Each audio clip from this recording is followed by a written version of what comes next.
Hi students, आप सबका स्वागत है मेरे इस यूट्यूब चैनल पे PC point Ambernath born for IT में। और मैं आज आपको जो 11th में एडमिशन लेने के लिए जो बच्चों ने कंटिन्यूसली अभी पार्ट 1 पार्ट 2 ऑप्शन फॉर्म सब भर दिया है और अभी वो इंतज़ार कर रहे हैं, उनके मन में लगातार कुछ सवाल आ रहे हैं, लगातार वो बहुत सारी बातें पूछना चाहते हैं और वो कंटिन्यूसली एक टेंशन में है कि अभी मेरा नंबर आया क्या, मेरिट लिस्ट लगी क्या, मेरा एडमिशन होगा क्या, नहीं होगा क्या। जैसे कुछ लोग पूछ रहे, अरे मेरिट लिस्ट लग गया मेरा नाम नहीं आया, कॉलेज का लिस्ट लग गया मेरा नाम नहीं आया। तो आपको मैं आज ये बताने के लिए मैंने ये स्पेशली वीडियो बनाया है कि आपने अपना प्रोसेस कंप्लीट कर दिया है। हाय स्टूडेंट्स, आप सबका स्वागत है मेरे इस यूट्यूब चैनल पे PC point Ambernath born for IT में। और जैसे ही आपको पता है कि अभी 11th के ऑनलाइन एडमिशन प्रोसेस स्टार्ट हो चुकी है और इसमें अलग अलग स्टेप बाय स्टेप हम लोग एक एक करके एडमिशन भर रहे हैं, एडमिशन का प्रोसेस कंप्लीट कर रहे हैं। तो आपको ये आज मैं मेरी वीडियो में पूरी तरह से डिटेल्ड फर्स्ट स्टेप से लेके एडमिशन तक का पूरा एकदम एक्सप्लेनेशन देने वाला हूँ। तो वीडियो में लास्ट तक बने रहिए और लास्ट तक अपने प्रोसेस को पूरी तरह से जान लीजिए। अब क्या होता है कि हर कोई ये जानना चाहता है कि अभी 10th का हो गया, रिज़ल्ट आ गया, अभी मैं एडमिशन लेना चाहता हूँ 11th में या FYJC में, तो मैं क्या लूँ। तो अभी आपको ये वीडियो आज बहुत तरीके से अच्छी तरह से मदद करेगा और आपको फ़ायदा होगा, पूरा प्रोसेस पता चलेगा कि आपको एडमिशन किस तरह से लेना है। तो फर्स्ट जो स्टेप है वो आपको पता है कि 11th का एडमिशन प्रोसेस क्या है। तो आपको सबसे पहले पार्ट 1 फॉर्म भरने का पूरा डिटेल्स भरने का प्रोसेस चालू हो गया था, जिसमें आपने सबसे पहले पार्ट 1 जो बेसिक जनरल इन्फॉर्मेशन थी वो आपने भर दी थी। उसके बाद में आपका पार्ट 1 कंप्लीट होने के बाद, वेरीफाई होने के बाद पार्ट 2 स्टार्ट हुआ और पार्ट 2 में आपने ऑप्शन फॉर्म भरा, कॉलेज के प्रेफरेंस भरे, सारी डिटेल्स आपने फिलअप कर दी। तो इस तरह से आपका पार्ट 1 और पार्ट 2 दोनों भी भर के हो चुका है। अगर गलती से किसी ने पार्ट 1 पार्ट 2 नहीं भरा है तो भी उसके लिए डेट है 25 अगस्त तक आप वो पूरा डिटेल्स फिल कर सकते हो। उसकी डेट्स अभी आ चुकी है, सो 25 तक आपको भरना होगा। अगर आपने कुछ फॉर्म भर करने के टाइम पे कुछ मिस्टेक की है, जैसे मैंने बार बार कहा है कि किसी भी प्रकार की कोई गलतियां न करें, फिर भी अगर कुछ गलती हो गई है तो आपको ग्रीवियंस रेज करना होता है, मतलब उसमें मिस्टेक क्या है वो बताना होता है। तो वो जो कंसर्न अथॉरिटी होती है वो अथॉरिटी तक वो आपकी रिक्वेस्ट पहुंचती है और फिर वो आपके रिक्वेस्ट को वेरीफाई करते हैं, मिस्टेक्स को वेरीफाई करते हैं और फिर आपका फॉर्म जो है वो वेरीफाई होकर के आगे के प्रोसेस के लिए चला जाता है। ये सबको पता है कि 11th में एडमिशन लेने के लिए आपको फॉर्म भरना होता है, कॉलेज प्रेफरेंस भरना होता है, बट अगर आपने कोई मिस्टेक नहीं की है तो आपका फॉर्म प्रॉपरली वेरीफाई हो जाता है और फिर आगे के स्टेप के लिए वो सेंड कर दिया जाता है। सो ये मोस्टली अभी तक सभी, मेरे को लगता है कि बहुत सारे बच्चों ने ये सारे प्रोसेस कंप्लीट कर लिए हैं। पार्ट 1 पार्ट 2 हो चुका है, उनका ग्रीवियंस भी कुछ नहीं है और उनके सारे के सारे जो प्रोसेस के लिए, वो आगे के प्रोसेस के लिए उनका फॉर्म वेरीफाई हो चुका है और अभी वो नेक्स्ट राउंड के लिए, मेरिट लिस्ट के लिए जा चुके हैं उनके रिकॉर्ड्स। अब होता क्या है जनरली, जो से अभी हम लोग ये देखने की कोशिश करते हैं कि एडमिशन एग्जैक्टली होता क्या है और कौन से तरीके से एडमिशन आपको मिल सकता है। तो सबसे पहले जो होता है उसको बोलते हैं हम लोग जीरो राउंड। मतलब जीरो राउंड में आपको एडमिशन लेना है तो उसके लिए आप इन हाउस कोटा, मतलब जिस स्टूडेंट ने 10th पास किया है, अगर उन्हीं का कोई जूनियर कॉलेज है और उसी जूनियर कॉलेज में वो स्कूल से अटैच्ड जूनियर कॉलेज है, तो अगर उसी में अगर आपको एडमिशन लेना है तो आपको वहाँ पे इन हाउस कोटा में एडमिशन मिलता है, जिसको हम लोग जीरो राउंड के अंतर्गत कवर करते हैं।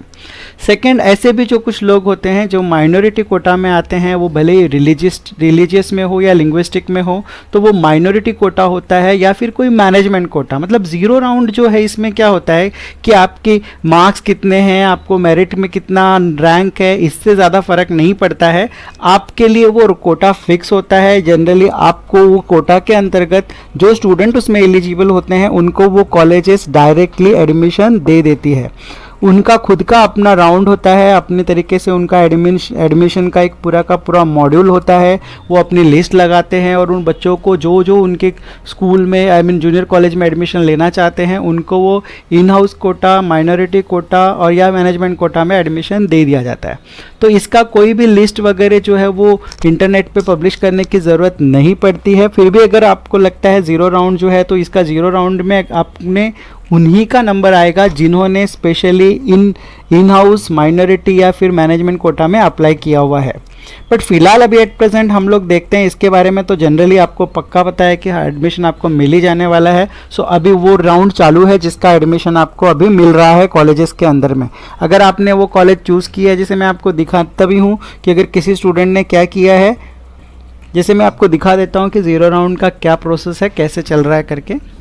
एक स्टूडेंट है जो आपको स्पेशली मेरे स्क्रीन पे दिख रहा है, ये स्पेशली इन हाउस कोटा के लिए इसने अप्लाई किया था। इन हाउस कोटा के लिए स्पेशली उसका अलॉटमेंट हो चुका है। यहाँ पे आपको दिखेगा कि इन हाउस कोटा में देखो यहाँ पे ज़ीरो राउंड में उसको एडमिशन मिला है।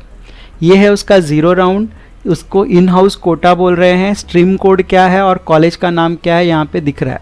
मतलब ये इसका इन हाउस में जो उसने अप्लाई किया था वो ज़ीरो राउंड में उसका एडमिशन हो चुका है, और यहाँ पे उसका एडमिशन का लेटर भी यहाँ पे नज़र आ रहा है आपको।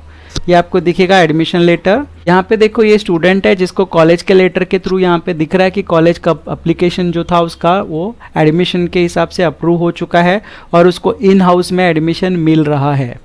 देखो परमानेंटली अनएडेड कोटा में उसको एडमिशन मिला है, उसका इन हाउस कोटा है, एडमिटेड स्टूडेंट की स्टेटस एडमिटेड है। मतलब ये ज़ीरो राउंड में इसकी एडमिशन हो चुकी है, और इस तरीके से जो जो स्टूडेंट्स ज़ीरो राउंड के लिए एलिजिबल हैं उनके एडमिशन के प्रोसेस चल रहे हैं।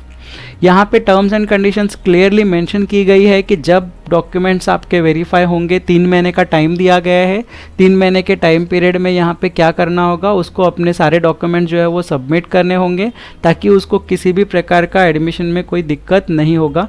टाइम है, काफ़ी टाइम दिया गया है, उस टाइम तक उसको सारे के सारे डॉक्यूमेंट्स कलेक्ट करने होंगे और वो डॉक्यूमेंट अपने स्कूल के अथॉरिटीज़ के पास जमा करने होंगे। सो ये था हमारा इन हाउस कोटा जो स्पेशली ज़ीरो राउंड के अंतर्गत कंसिडर हो गया है, और ऐसे ही लोगों का जिनका एडमिशन ज़ीरो राउंड में होना था उनका एडमिशन यहाँ पे कंप्लीट हो चुका है। अब हम बात करते हैं सेकेंड ऑप्शन जो है हमारा जनरल मेरिट लिस्ट, जिसका हम लोग बात करेंगे। अब वो स्टूडेंट्स जिन्होंने अपने सेम कॉलेजेस में जूनियर मतलब ज़ीरो राउंड में एडमिशन लेने में इंटरेस्टेड नहीं थे, न तो उन्होंने इन हाउस के लिए अप्लाई किया, न उन्होंने माइनॉरिटी के लिए अप्लाई किया, न फिर उन्होंने कोई भी मैनेजमेंट कोटा के लिए अप्लाई किया। सो ऐसे जो स्टूडेंट्स होते हैं उनके एडमिशन रेगुलर एडमिशन राउंड में आते हैं, जिनको हम लोग बोलते हैं रेगुलर राउंड 1, रेगुलर राउंड 2 पर डायरेक्टली एडमिशन नहीं होता है। ये एक समझने की ज़रूरत है। जब भी कोई स्टूडेंट्स अप्लाई करता है, जितने स्टूडेंट्स अप्लाई किए जाते हैं उन सबका एक प्रोविजनल जनरल मेरिट लिस्ट तैयार होता है कि आपने अगर अपने स्टूडेंट्स ने पूरे डिटेल्स फिल किए, आपको मार्क्स मिले, उस हिसाब से और भी कितने स्टूडेंट्स ऐसे हैं जो अप्लाई करते हैं, तो उनका आपके साथ में आपका पर्टिकुलरली उस लिस्ट में कौन से नंबर पे आपका नाम आया है। ठीक है, मैं ये समझाने के लिए आपको फिर से आगे का अपना डायरेक्टली लाइव चलते हैं। ये यहाँ पे एक ऑप्शन दिखेगा आपको, चेक प्रोविजनल मेरिट स्टेटस। मतलब ये जो स्टूडेंट है इसने अपना पूरा डिटेल्स भरने के बाद इसका जो एक प्रोविजनल मेरिट लिस्ट आया था वो क्या है वो यहाँ पे हमें देखने को मिलेगा। So this is a regular round 1 के लिए इसका मेरिट लिस्ट क्या है वहाँ पे हम देखेंगे इसके मेरिट स्टेटस में कहाँ पे नाम आया है। ये देखो ये स्टूडेंट है, इसकी सारी डिटेल्स यहाँ पे नज़र आ रही है और ये मेरिट लिस्ट है।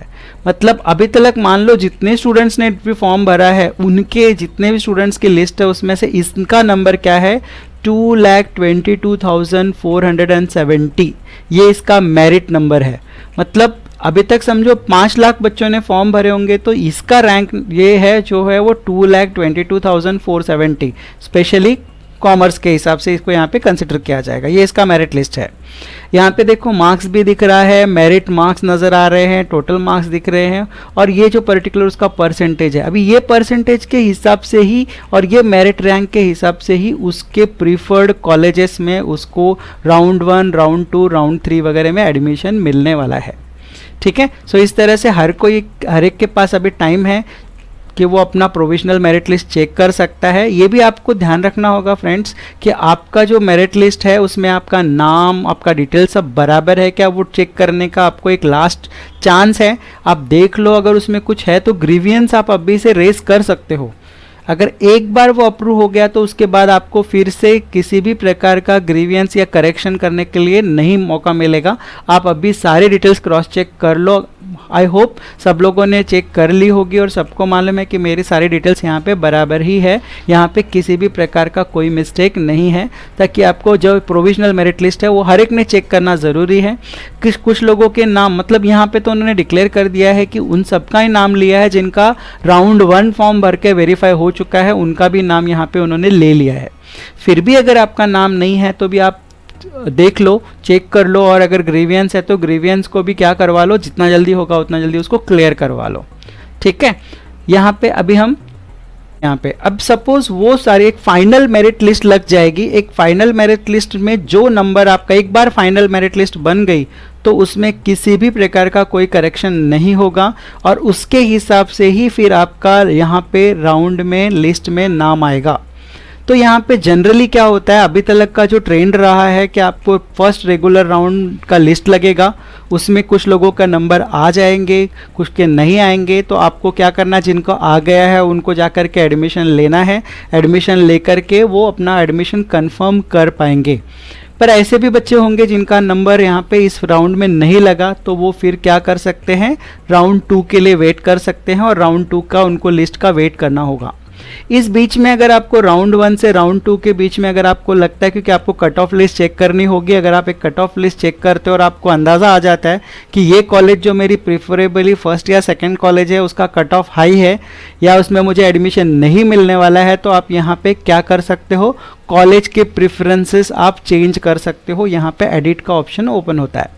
सो यहाँ पे रेगुलर कॉलेज जो यहाँ पे रेगुलर राउंड 2 आएगा उसका लिस्ट लगेगा, उसमें एडमिशन नहीं मिला, आपको राउंड 3 के लिए वेट करना होगा। अगर उसमें भी एडमिशन नहीं मिलता है, मतलब आपको राउंड 1, राउंड 2, राउंड 3 तीनों भी रेगुलर राउंड अगर आपके हो जाते हैं और आपने जो जो सिलेक्ट की हुई सारी कॉलेजेस का जो भी आपने नाम डाला था प्रेफरेंस वाइज, अगर वहाँ पे आपको एडमिशन नहीं मिलता है तो फिर आप चिंता ना करें कि आपका एडमिशन नहीं होगा, आपका एडमिशन होगा, लेकिन उसके बाद आपके लिए स्पेशल राउंड होंगे, राउंड 1 एंड राउंड 2।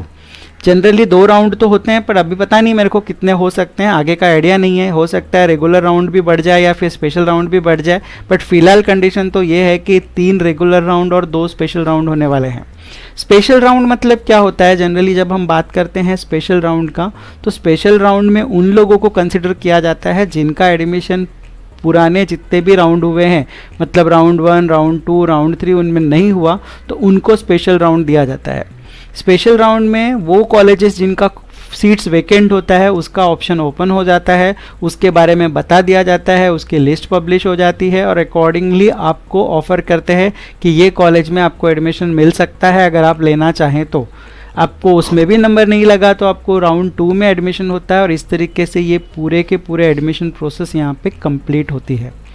सो यहाँ पे एक चीज़ ध्यान रखना बहुत ज़्यादा ज़रूरी है कि सबसे पहले ज़रूरी है कि आपका पार्ट 1 पार्ट 2 प्रॉपर डिटेल्स के साथ भरा होना चाहिए, उसमें किसी प्रकार की कोई मिस्टेक नहीं होनी चाहिए। अगर मिस्टेक है तो आप इमिडिएटली उसको रेक्टिफाई करा ले और वो वेरीफाई होना बहुत ज़रूरी है। अगर आपका फॉर्म प्रॉपर वेरीफाई हो चुका है तो आप राउंड जो रेगुलर राउंड होते हैं उसके लिए आप वेट कर सकते हो। फिर आता है आपका general merit list. General merit list check कर लो, फाइनल मेरिट लिस्ट चेक कर लो और उसके बाद आप राउंड 1, राउंड 2, राउंड 3 के लिए एडमिशन के लिए तैयार हो जाओ। मोस्टली सभी को एडमिशन मिल जाएगा, मुझे तो ऐसा नहीं लगता है कि कोई रह जाएगा। फिर भी आपको प्रॉपर कॉलेज के कोड सिलेक्ट करने होंगे, प्रेफरेंस बराबर देना होगा ताकि आपको किसी प्रकार का कोई भी लूप होल्स न रह जाए और आपका एडमिशन के लिए आप जो डिज़ायर्ड कॉलेज है वो आपकी मिस ना हो जाए। पर ये बहुत ज़्यादा ज़रूरी है कि हर एक कॉलेज का कट ऑफ लिस्ट आपको चेक करना होगा। कट ऑफ लिस्ट में कितने मार्क्स हैं वो आप देख लीजिए और अकॉर्डिंगली उसके हिसाब से ही आप राउंड 2, राउंड 3 जब आपका नंबर नहीं लगता है 1 में तो उसके लिए आप राउंड 2, राउंड 3 के लिए आप बराबर कॉलेज प्रेफरेंस चूज़ करके भर दीजिए। ठीक है, सो ये जो प्रोसेस है ये स्पेशली अभी मोस्टली मैंने सभी को बता दिया कि किस तरीके से आपको आपका प्रोविजनल लिस्ट चेक करना है, मेरिट लिस्ट चेक करना है और आपको रेगुलर राउंड के लिए वेट करते हुए एडमिशन लेना है। तो चलो ठीक है दोस्तों, अब मेरे को लगता है कि इस तरह से ये जो मैंने अभी एक्सप्लेन किया ये आपको काफ़ी काम का होगा, आपको ज़रूर उसका फ़ायदा होगा। अगर आपको ये वीडियो अच्छा लगा तो आप ज़रूर इसको लाइक करें। अगर कुछ लोग न्यू हैं, बिल्कुल हमारे चैनल पे फर्स्ट टाइम आए हैं, तो हमारे चैनल को सब्सक्राइब भी ज़रूर करें, साथ में बेल आइकन प्रेस करके रखें ताकि आपको हमारे चैनल पे आए हुए हर एक वीडियो का प्रॉपर टाइम पे नोटिफिकेशन मिले, ताकि आप सबसे पहले हमारा वीडियो देख सके और आगे के एडमिशन प्रोसेस के लिए तैयार रहे। साथ में हमारे चैनल पे बहुत सारे डिफरेंट टाइप के गाइडेंस के भी सेशंस होते हैं, सॉफ्टवेयर टूल्स के हम बहुत सारे अच्छे सेशंस होते हैं, ट्यूटोरियल्स अवेलेबल हैं। सो वो भी आप फ्री में सीख सकते हैं, इसलिए हमारे चैनल को सब्सक्राइब करना न भूलें, साथ में बेल आइकन भी ज़रूर प्रेस करें। चलो ठीक है, best of luck for your admission. Thank you for watching this video.